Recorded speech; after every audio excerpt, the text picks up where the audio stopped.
Hey everyone, welcome back for another deep dive. Today we're cracking open some fascinating research on acute cholecystitis. That's right. We're talking about a condition that sends over 200,000 people to the hospital every single year. Wow, 200,000. Sounds pretty intense. Can you start by breaking down what acute cholecystitis actually is? Well, in the simplest terms, it's when your gallbladder, that little sac-like organ under your liver, decides to throw a party, a pain party. A pain party. That's putting it lightly. Basically, your gallbladder gets inflamed and it's not a pleasant experience. Ouch, that doesn't sound good. So what triggers this party in the first place? What causes acute cholecystitis? The usual suspect is gallstones. Imagine these little pebbles, often made of cholesterol, deciding to play a very inconvenient game of block the bile duct. Block the bile duct. So is that like the exit door for your gallbladder? Exactly. When the bile duct gets blocked, pressure builds up in the gallbladder, and that's when the inflammation and the pain kicks in. So it's like a plumbing issue in your abdomen. You could say that. Now, the interesting thing is, not all gallstones announce their presence with a painful symphony. What do you mean? Are there like shy gallstones that prefer to keep a low profile? You could say that. We call them silent gallstones, and believe it or not, they're incredibly common. Research suggests that a whopping 80% of people with gallstones don't even realize they have them. Wow, 80%. Yeah. That means there's a decent chance someone listening right now could have these silent troublemakers lurking in their system. So how do you even know if you're at risk? Is there a specific gallstone profile? It's not always straightforward. It's not like you can just point to one thing and say, aha, that's the culprit. It's often a mix of factors. A mix of factors. So what kind of things are we talking about here? Well, obesity is a major risk factor for gallstones. But here's the plot twist. Rapid weight loss, like after bariatric surgery, can also increase your risk. Wait, seriously. So you're telling me that losing weight, which is generally considered a good thing, can make me more likely to get gallstones? It seems counterintuitive, but yes, significant and rapid weight loss can alter how your body processes cholesterol, which can actually lead to gallstone formation. Wow, I had no idea. It's like a catch-22. Are there any other surprising risk factors? Absolutely. Certain ethnicities, like Hispanic and Native American populations, tend to have a higher prevalence of gallstones. Pregnancy also increases the risk, and some medications can even play a role. It's fascinating how complex it is. So it's not just about what you eat or how much you weigh. It's a whole web of factors. But let's get back to the inflammation itself. You said it's called acute cholecystitis. What makes it acute, and how does that inflammation actually happen? Think of it this way. When a gallstone decides to camp out in the cystic duct, which is like the doorway out of your gallbladder, it triggers a chain reaction. Like a domino effect. Exactly. It's like the gallstone trips the first domino, and then boom, boom, boom, you've got this cascade of inflammation. Researchers break it down into 3 phases, each more intense than the last. Okay, 3 phases of inflammation. Sounds kind of intense. What's going on in my gallbladder during each of those phases? Well, in that first phase, picture your gallbladder getting red and puffy, like a balloon someone's trying to overinflate. It's your body's initial, hey, something's not right here, signal in response to that gallstone blocking the exit. Ouch, I bet that's when the pain starts kicking in, You right? got it. That's when you typically start feeling that sharp, telltale pain in your upper right abdomen. And if a doctor were to press on that area while you're breathing in, Yeah. you might find yourself gasping in pain. That's actually called Murphy's sign, and it's a pretty classic indicator of acute cholecystitis. Fascinating. So the doctor's basically pressing right on the inflamed gallbladder, and that sudden pain means trouble. Exactly. Now, as we move into that second phase, things tend to, well, escalate. The inflammation really cranks up a notch, and the walls of your gallbladder start to thicken, almost like a fortress battening down the hatches for a siege. You might even spike a fever at this point as your body amps up its defenses. It sounds like my body's really trying to fight back. But what happens if that stubborn gallstone just won't budge? That's when things can take a turn for the worse. In the third phase, the inflammation is basically a 5-alarm fire. Imagine parts of the gallbladder wall actually starting to die. Whoa. Yeah, not good. This can lead to a cascade of serious complications, infection, rupture, even gangrene in some cases. And gangrene. That's not something you want to mess around with, so you definitely don't want to ignore those warning signs. But what about those cases where there's inflammation but no gallstone blocking the duct? You mentioned it earlier, acalculous cholecystitis. Right, right.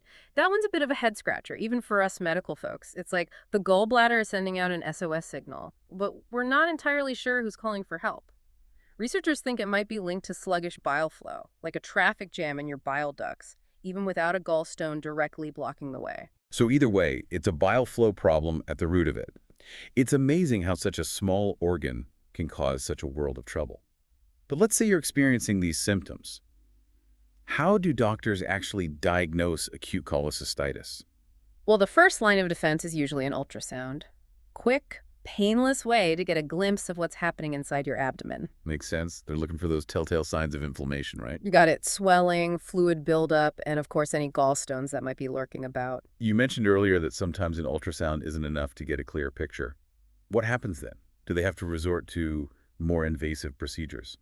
Not necessarily. If the ultrasound is giving us a fuzzy picture, there's another tool in our arsenal, a scan, called a hepatobiliary scintigraphy. Hepato what now? That's a mouthful. It's a mouthful to say, but it's actually pretty cool. They inject a safe radioactive material that acts like a tracer, lighting up the bile flow so we can see exactly what's going on. So they can see in real time if there are any blockages or slowdowns. Exactly. And if the bile flow is disrupted, it'll light up like a Christmas tree on the scan, confirming the diagnosis. Wow, medical technology is pretty wild. Yeah. So once a diagnosis is made, what happens next? What are the treatment options? The good news is we've got some effective treatments for acute cholecystitis, and the earlier we intervene, the better. Let me guess, surgery. You're sharp. Cholecystectomy, which is the surgical removal of the gallbladder, is the gold standard for treating acute cholecystitis. So it's basically saying, see you later to that troublesome little organ. But what if you're one of those people with silent gallstones who aren't having any symptoms? Do you still need to go under the knife? That's a great question, and honestly, it's a conversation you'd want to have with your doctor. But the research we have really seems to point toward early cholecystectomy as the best course of action, even for those silent gallstones. Really? I would thought waiting until symptoms appeared would be the safest bet. Why the rush to operate? It does seem a bit counterintuitive, but delaying surgery can actually increase the risk of complications. Remember those 3 phases of inflammation we talked about? Yeah. The longer you wait, the worse the inflammation gets. Exactly. And the angrier that gallbladder gets, the higher the risk of things going really south. We're talking infection, rupture, even damage to nearby organs. Not a good time. Okay, so early surgery is like a preemptive strike to prevent those potential disasters. But what about specific groups, like pregnant women? Is surgery considered safe for them? That's a common concern, but the research actually suggests that surgery is safe and often recommended for pregnant women with acute cholecystitis, no matter which trimester they're in. Wow, that's reassuring to know. But I imagine surgery during pregnancy comes with its own unique set of challenges. Oh, absolutely. It definitely requires a skilled surgeon and meticulous planning, but it can be done safely and effectively. In fact, studies have shown that early surgery in pregnant women can actually lead to better outcomes for both the mom and the baby. So it's about carefully weighing the risks and benefits in each individual situation.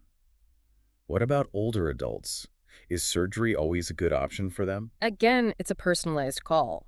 But there have been studies that show that for older adults, early laparoscopic cholecystectomy, which is a minimally invasive procedure using tiny incisions, by the way, is linked to better long-term survival rates than non-surgical management. It's amazing how consistent the message is. Early intervention is key. But what happens in those more complex cases where it's not as simple as just removing the gallbladder? What if there are complications? You're talking about situations where the inflammation has gone into overdrive, or there might be complications like tissue death, perforation, or even an abscess.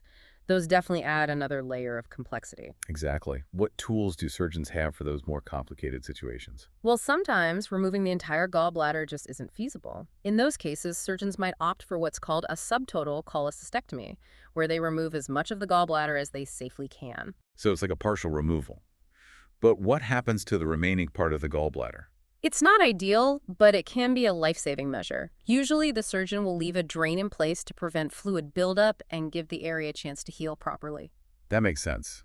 Surgeons are pretty amazing when you think about it. So even in the most challenging cases, there are still options. Absolutely. And there's another tool we have, percutaneous cholecystostomy tubes, or PCTs for short. PCTs. No. What are those and when would they come into play? Picture this, a small tube inserted through your skin directly into your gallbladder. That's essentially what a PCT is. So it's like a bypass for the blocked bile duct. Exactly. It allows the bile to drain, relieving the pressure and giving the inflammation a chance to calm down. It's less invasive than surgery, so it can be a good option for patients who are too high risk for a full-blown operation. That's incredibly valuable. But I imagine there's still some debate about when a PCT is the best route to take versus going straight for surgery. You're right. There's definitely ongoing research comparing the long-term outcomes of PCTs versus surgery. It's like everything else in medicine, a balancing act, weighing the risks and benefits for each patient. Absolutely. It all boils down to personalized medicine, finding the approach that's right for each individual. Speaking of research, we've covered a lot of ground today, but like with any area of medicine, there are always limitations to what we know. What are some things our listeners should keep in mind when they're hearing about these findings? You bring up an excellent point. It's crucial to remember that a lot of the research we've talked about is observational, meaning it can highlight correlations, but it can't definitively prove cause and effect. So just because two things happen together, like early surgery and fewer complications, doesn't necessarily mean one directly causes the other? Exactly. There could be other factors at play that the study just wasn't designed to pick up. Like a medical puzzle where we have some of the pieces, but not the whole picture. That's a great way to put it. And it highlights just how essential ongoing research is, especially those large randomized controlled trials. Those are the gold standard in medical research. Those gold standard trials help us really tease out those subtle nuances and get a clearer understanding of what works best for different people. What are some other limitations to be aware of with the research on acute cholecystitis? One thing to consider is that most of the research on this topic has been conducted in developed countries. So the findings might not be universally applicable to people living in other parts of the world. Precisely. Differences in genetics, lifestyle factors, access to healthcare, even cultural perceptions of illness. These can all influence how a disease progresses and how it's treated. It's a good reminder that medical knowledge is constantly evolving. What we know today might be different tomorrow, and what works for one group of people might not be the best approach for another. Couldn't agree more. It's all about staying curious, staying informed, and most importantly, having those open, honest conversations with your doctor about any health concerns you have. They can help you navigate the research and figure out the best path forward for your unique situation. Speaking of staying informed, we've explored the causes, symptoms, treatment for acute cholecystitis, but I can't help but wonder, what does the future hold for this condition? Any exciting new treatments or diagnostic tools on the horizon? Oh, now that's a question I love to sink my teeth into, because it takes us into the world of medical innovation, which is always incredibly exciting. Researchers are hard at work exploring new and better ways to manage this incredibly common condition. I imagine they're working on even less invasive surgical techniques, right? You're on the right track. Robotic-assisted surgery is a really hot area of research right now. It allows for even greater precision and control during surgery, potentially leading to smaller incisions and speedier recovery times. So it's like taking laparoscopic surgery to the next level. Exactly. And it's not just about surgery either. Scientists are also exploring brand new drug therapies that might be able to dissolve gallstones or reduce inflammation without needing surgery at all. Now, that would be a game changer. No surgery, no scars, just a pill to make those pesky gallstones disappear. Sign me up. We're not there yet, but it's definitely a hot area of research. And let's not forget about the holy grail of medicine prevention. Prevention is always better than a cure. What's on the horizon for preventing acute cholecystitis? One very promising avenue is the identification of what we call biomarkers. These are measurable substances in the body that can give us a heads up that a disease might be brewing even before any symptoms show up. Imagine a simple blood test that could tell you if you're at higher risk for developing gallstones. So it's like an early warning system for your gallbladder. Exactly. Early intervention is key, and biomarkers could be a game changer in the fight against acute cholecystitis. This deep dive has been eye-opening. We've gone from the basics of the gallbladder to the cutting edge of research. It's been quite a journey. Before we wrap up, what are some key takeaways you want our listeners to remember? If I could leave everyone with just one thought, it would be this: listen to your body. If you're experiencing any of those classic symptoms of acute cholecystitis, especially that severe pain in the upper right abdomen, don't wait. Get medical attention.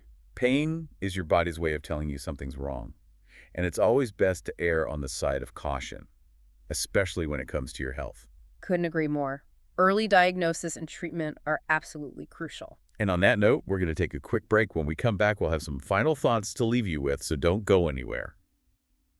And we're back with the final part of our deep dive into acute cholecystitis. We've covered a lot of ground today, haven't we? We have, from the ins and outs of your gallbladder to the future of treatment and prevention. But before we wrap up, I want to leave our listeners with something to ponder, a final thought. I'm all ears. What do you have in mind? Well, we talked about how many people have gallstones but no symptoms, like a silent epidemic. Makes you wonder, could there be ways to find those at-risk people even earlier? Maybe even prevent acute cholecystitis altogether? Now that is a question worth exploring. Imagine if we could predict and prevent this condition, maybe through lifestyle changes, early interventions, or even personalized medicine based on your genes. It's like switching from reacting to the problem to staying one step ahead. Exactly. And who knows, maybe someday acute cholecystitis will be a thing of the past, thanks to all the incredible medical advances happening. That's a future I think we can all get behind. Well, we hope you've enjoyed this deep dive. We've learned a lot about this often overlooked condition, and hopefully you have too. It's been a pleasure joining you on this journey. Fascinating stuff. Remember, knowledge is power. Stay curious, stay informed, and most importantly, stay healthy. Thanks for joining us on the deep dive.